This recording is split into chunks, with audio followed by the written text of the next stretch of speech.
So hello everybody, my name is André. I'm AI fellow at Exeta. This basically means that I get to focus a lot on topics, when it comes to application of AI, using AI in all sorts of use cases. And we're really focusing on Gen AI because this is, like what all the conversation is about.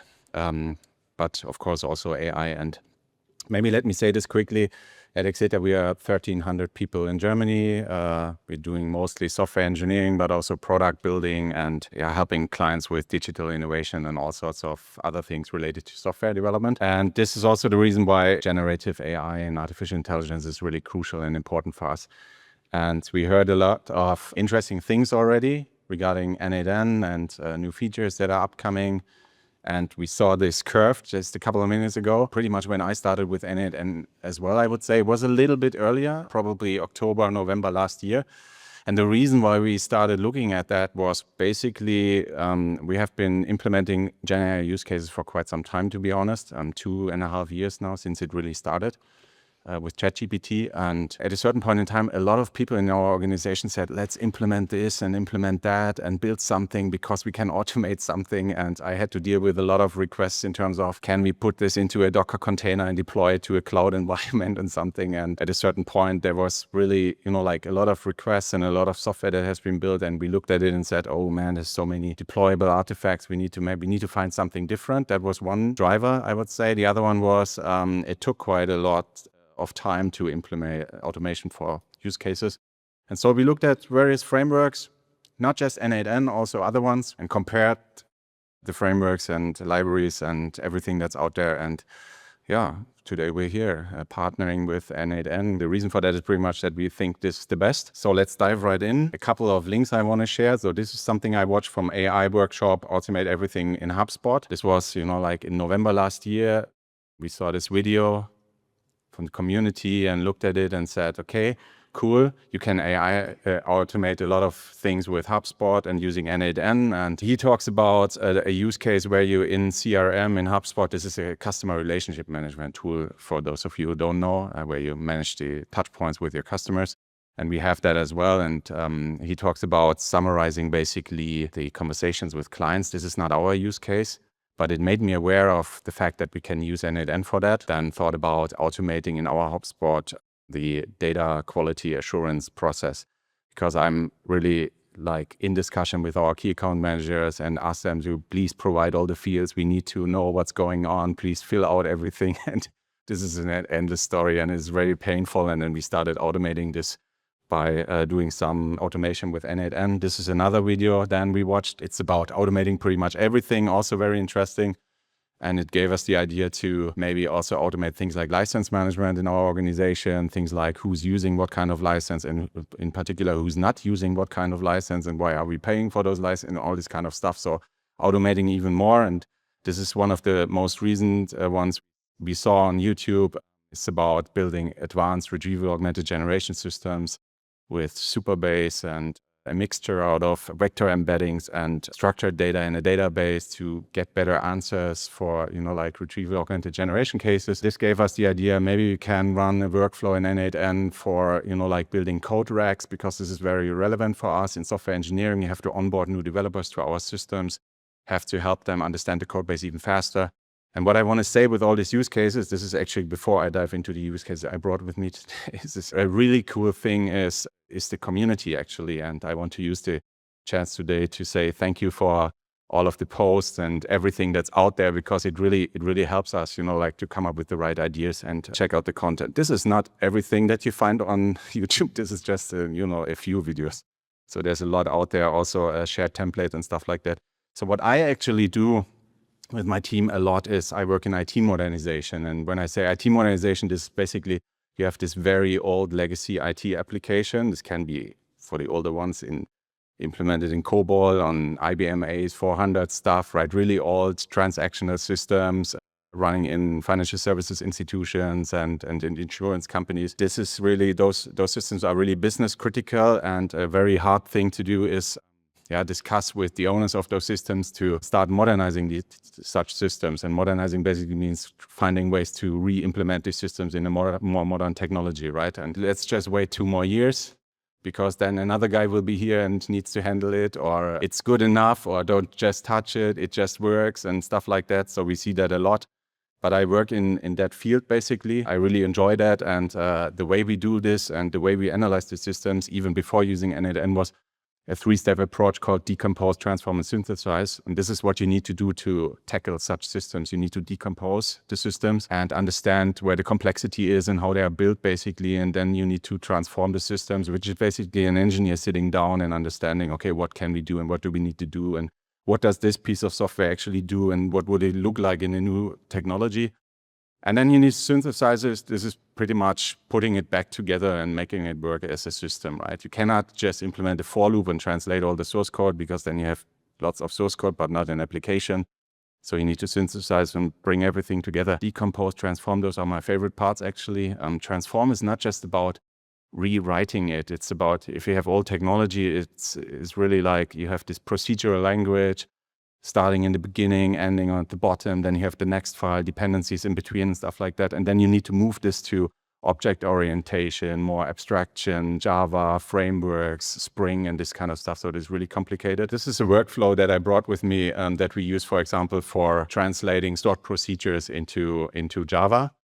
A stored procedure, this is database logic. And we have a lot of clients that, like have tons of business logic implemented in stored procedures, really a lot. And finding ways to semi-automatically translating such stored procedures into more modern Java code, for example, is really interesting. What this workflow does is input file with more than 1,000 stored procedures, and then we have a little bit of code. Split the stored procedures into various parts, and then we go over each one and translate. The magic is in with the LLM probably, and with the prompts. It's about extracting entities and controllers and services and all of this kind of things. It's exactly as we heard from David. It's about, like putting it into a structure and having an LLM somewhere, having a little bit of code in another place, right? This is really what helps us doing such kind of things.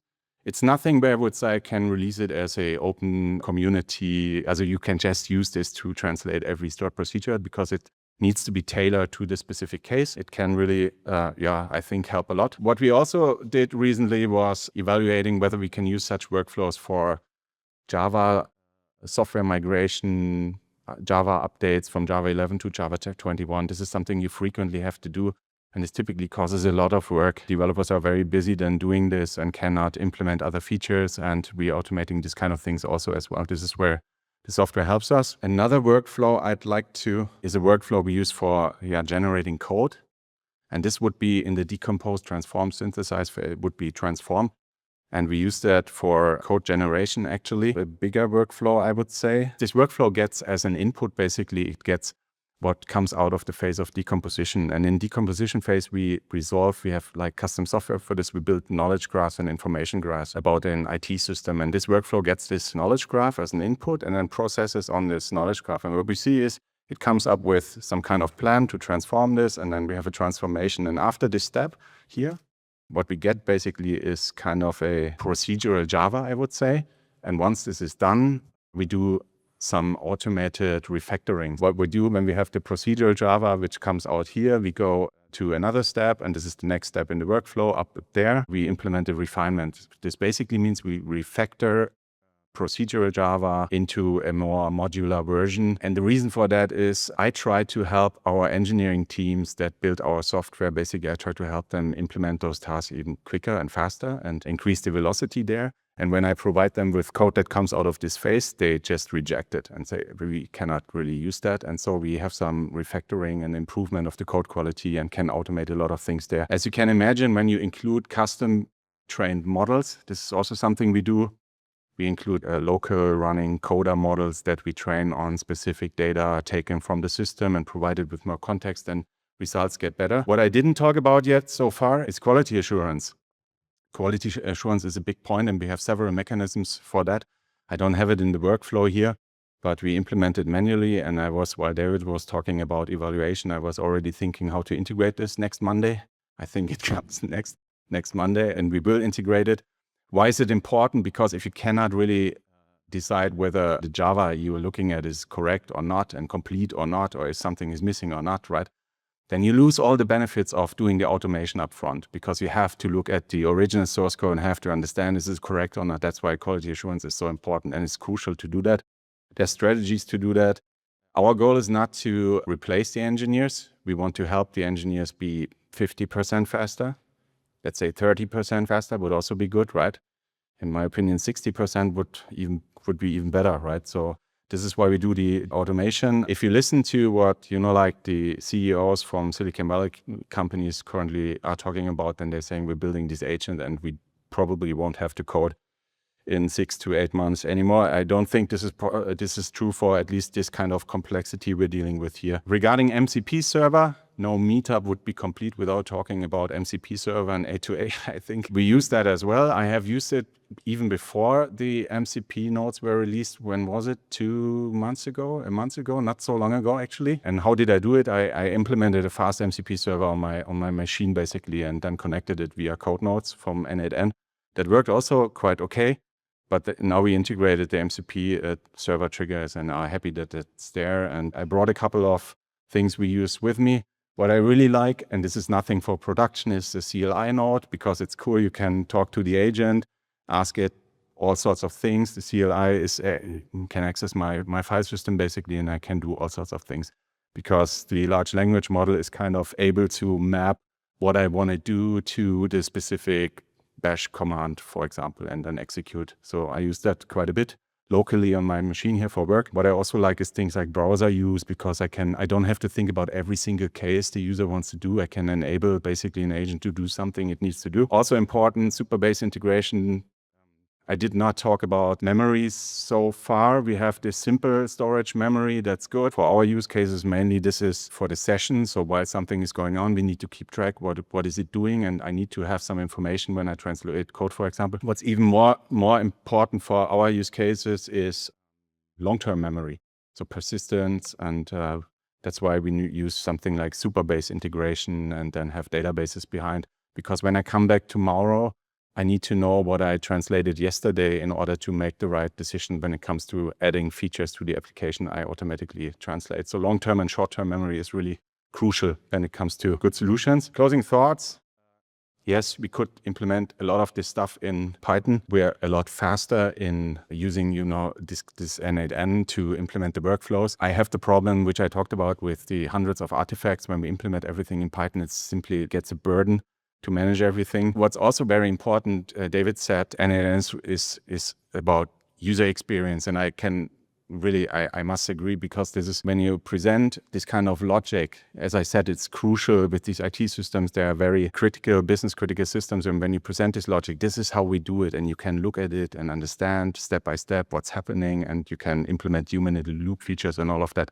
It really helps with the discussion of do we do this or not. So that's my last slide. Thank you very much.